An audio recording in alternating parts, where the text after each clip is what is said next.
बिस्मिल्लाहिर्रहमानिर्रहीम। अस्सलाम वालेकुम वरहमतुल्लाह। ये एक दिलचस्प कहानी है अफलातून और इसके गरीब तालिब इल्म की है। अफलातून के पढ़ाने का तरीका नहायत अलग किस्म का था। वो या तो अपने शागिर्दों को चलते फिरते खुली फ़िज़ा में पढ़ाता या फिर कमरे के दरवाजे बंद करके पढ़ाता। यही वजह थी कि अफलातून के शागिर्दों की ज़हानत व काबिलियत के डंके पूरी दुनिया में बजते।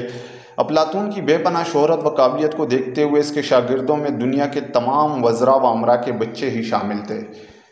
इन तलबा की काबिलियत जांचने के लिए साल में एक बड़ी तकरीब का अहतमाम किया जाता, जिसमें पूरी दुनिया से अमरा व वज़रा के अपने बच्चों की कारकर्दगी देखने के लिए बड़े शौक़ से शिरकत करते।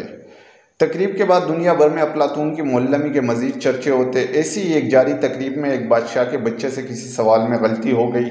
अचानक हाल में खामोशी व सन्नाटा छा गया। अफलातून के चेहरे से भी परेशानी अया थी।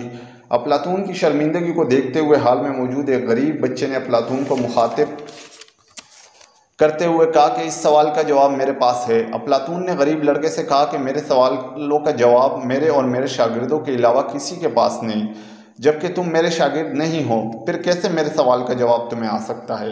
गरीब लड़के ने अदब से अफलातून से कहा, अगर आप मुझे स्टेज पर आने का मौका दे तो मैं आपके हर सवाल का जवाब दूंगा। अफलातून ने हैरानगी से इसे इजाज़त दे दी। लड़के ने स्टेज पर आकर सबसे पहले बादशाह के बेटे वाले सवाल का दुरुस्त जवाब देने के बाद अफलातून के तमाम लेक्चर सुनने का वाक़या भी सुनाया। लड़के ने कहा कि मैं एक आम दरबारी मुलाजिम का बेटा हूँ, आपसे इल्म हासिल करने का जुनून था, लिहाजा आप जब भी अपने शागिर्दों को कमरे का दरवाज़ा बंद करके लेक्चर्स देते, मैं कमरे की खिड़की में मौजूद सुराख से आपके तमाम लेक्चर्स सुनता।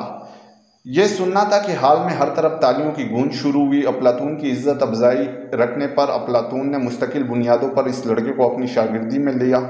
नाज़रीन, आगे चलकर दुनिया ने इस बच्चे को अरस्तू के नाम से जाना। वही अरस्तू जो आधी दुनिया फतह करने वाले सिकंदर आज़म के उस्ताद बने। काराइन याद रहे कि सुकरात के शागिर्द अफलातून थे, अफलातून के शागिर्द अरस्तू थे और अरस्तू के शागिर्द सिकंदर आज़म थे। काराइन चैनल सब्सक्राइब कर लें ताकि हमें हमारी मेहनत का समर मिल जाए और हमारी हर नई आने वाली वीडियो आपको बर वक्त मिल सके। अपना बहुत सारा ख्याल रखिएगा। शुक्रिया।